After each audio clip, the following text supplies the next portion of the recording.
The Boston Celtics traded my favorite player to the team I hate the most in the entire league. The Boston Celtics traded Jaylen Brown, JB, Finals MVP, to the Philadelphia 76ers, man. And now they got LeBron James, too. Jesus Christ, it's a cold summer. Cold summer. It's raining right now. It's a very rainy day. It's going to be some rainy days forthcoming for us, the Celtics fans. That's just the fact of the matter. But I'd like to welcome you to the first episode of Section 617. Section 617. Section 617. That's the show. That's the new thing. That's the channel. That's where you watching this video right now. You know, thank you for pressing play, joining the journey, you know. But this is the first episode, and we're just gonna get right into it. We're just gonna keep on rolling. Yeah, I really I'm at a loss for words, just dealing with the fact that Jaylen Brown's not a Boston Celtic. You know, it's crazy because you know, he just had the best season of his career. You know, the team is the nucleus, been that way for so long that it really is. It's hard for me. I'm sure it's hard for many Celtics fans, maybe even just Jaylen Brown fans, basketball fans in general. But it's just like, feels like the end of an era, you know. And, you know, we still got Jason Tatum, so I don't want to be too upset about it. But, like, you know, it's just crazy. And then you want to get into reasons why this had to happen, or at least why they say it had to happen. You know, they talk about flexibility and optionality and all that stuff. But was this more about basketball or financial at the end of the day, you know? Was it them talking about Peyton Pritchard supposed to have a Jalen Brunson type leap, or feeling like his growth was stunted by, you know, having those two stars on the team, you know? Was it a thing where they felt like, you know, they didn't like Jaylen Brown doing the Twitch thing, which I think is kind of weird because it's not like he was hurting nobody on Twitch. It's just crazy, man. They talking about, Derek White had better stats on when they're on the floor together, or when one was off the floor and when the other one, whatever they talking about. I don't know. I mean, when it comes to the basketball side, I want to say that I want to be optimistic because again, like I said, we still have Jason Tatum. We still have we just signed Mitchell Robinson. We still got White. We still got Pritchard. And we still got a good bench. So, you know, we still got Joe Mazzulla, and the offseason isn't over, and there's still deals to be made. So hopefully Brad just gets us another deal done, you know.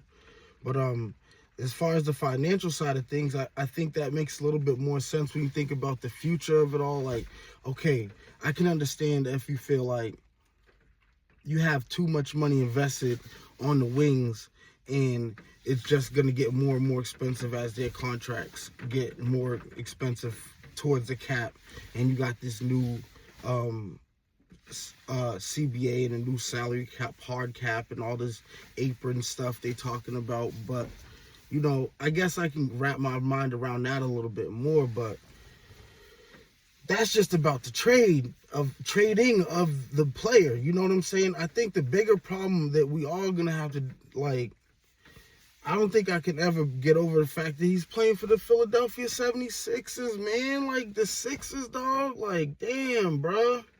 Y'all could have traded him to the Lakers, and I wouldn't have been as upset, for real. Because at least we only play them 2 times a year. At least that's like, I guess, that's more of like a legacy rivalry at the end of the day. Like, you know, I feel like, yo, ain't no fun in the Sixers-Celtics rivalry. It's just hate. We don't like each other. Like, you know what I'm saying? I don't like the Sixers, at least I'll say that much. Knicks is cool. Like, you know what I'm saying? I mean, that's a rivalry too. You know, I definitely couldn't stand watching them win a championship. Like, you know, but just me talking, I'm gonna keep it real. Yo, the way they celebrate, man, that was pure entertainment, man. I mean, no, all the people that got hurt, that's bad. Yo, Knicks fans, that's wrong. You know, y'all Y'all go a little too overboard sometimes, but you know, we knew y'all was gonna tear the city the fuck up if y'all won a championship, and y'all did that shit. But back to my point. I don't know, man. I can't stomach the 76ers. And then guess what happened? Motherfucking King James gonna drive by, man. King James, bro. How y'all get both of my favorite players in the same, like, bro? And they knocked us out in the playoffs, bro. Come on, we down bad. Bro, like, this is sick, bro. And I'm sorry to keep saying bro, but it's just like, bro, I'm emotional. Again, this is the first episode, so, you know, y'all got to bear with me, but we doing this damn thing for real. Like, but, yo, like, that's crazy. They got LeBron James, Jaylen Brown, Joel Embiid, Tyrese Maxey, VJ Edgecombe. Come on now. That's a crazy starting five.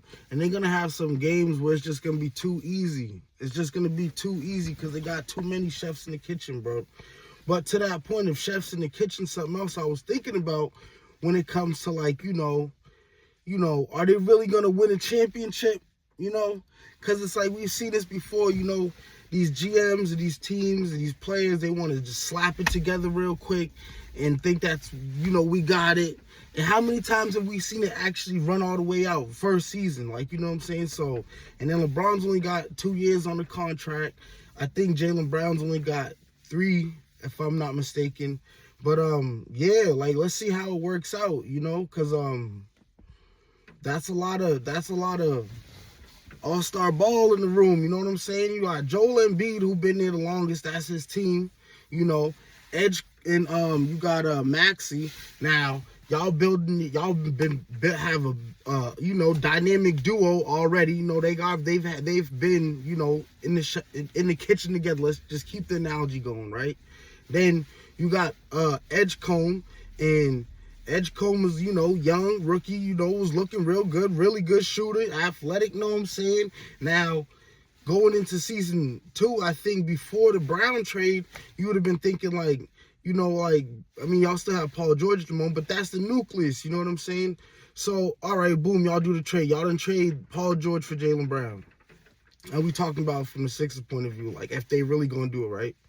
Now, y'all got Brown, Embiid, Maxey, and Edgecombe, right? Now, that's where it's at right now, right? Now, think about the season Brown just had, and then think about the team that he just left. You didn't have Embiid.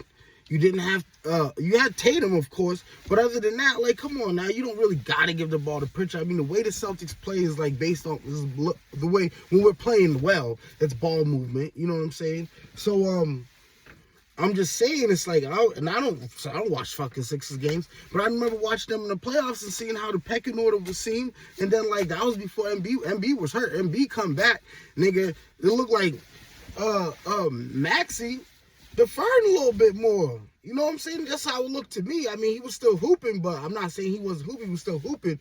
But, you know, they definitely carved them shots out for Embiid, especially in that first game when he came back in the playoffs. It was crazy. So, I'm just saying, now you throw LeBron and all that on top of, you know, already adding a shot taker, somebody who's going to want the ball, who's going to dribble a little bit, and is probably going to dribble a little bit more in the Sixers system on a new team. He's going to have something to prove. Like, he ain't about to just be, like, and then think about the whole thing when the Bucks trade was, they was talking about trading him to the Bucks before we traded him to the Sixers, right?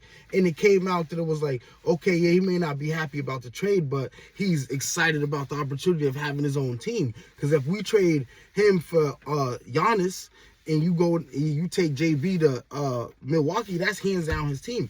It ain't hands down your team no more right now, man. I'm just saying. It wasn't hands down his team before you trade Jaylen Brown to the Sixers with Embiid. I feel like that was Embiid's team still. I feel like that's still Embiid's team. That's how I was feeling, especially after watching how it played out in the playoffs. Yeah, Maxey is that dude, heir apparent. If anything ever happens, Embiid decide he wanted to go. That's before the Brown trade, though. Like, you got LeBron now. So, And we know it's with LeBron, the King James, like, he definitely about to be sitting back just on a ride. Not with the rings that I got, and y'all don't got no ring. Well, JB got a ring. Me and JB in control. Maybe, what if LeBron come in and is like, all right, y'all done had this for a while, especially looking at him be like, yeah, you big and you talented, and we all know what you do. You MVP too, but at the end of the day, bruh, this team is making moves for a reason. We trying to push the needle forward, and we gonna do it vocally too. So it's crazy, man. It's crazy, and I guess it's good for Embiid in the sense where it's like less of a workload. You would hope he could be healthy, like, But now I'm thinking like an optimistic Sixers fan, man. Get out of here with all that, man. I'm pissed off, bro. Brad Stevens, we need another move, bro. We need another move. We need another move. Make it happen. We need another move. That'll be the first episode. We're going to cut it off here. We don't want to be too long-winded, But definitely, if you stuck around this long, make sure, like, subscribe. Comment. Yo, we talking about sports over here. Comment. I'm looking forward to engaging with the community in the comments. So definitely comment your opinion, how you felt about the trade. Even if you're not a Celtics fan, even if you just want to laugh, even if you just want to laugh at our pain, that's cool. You know what I'm saying? But yeah, holla at me. I don't know if I said my name before. I'm your boy Easy92. You know what I'm saying? Holla at me. Respond in the comments, y'all. Check me out later, bro.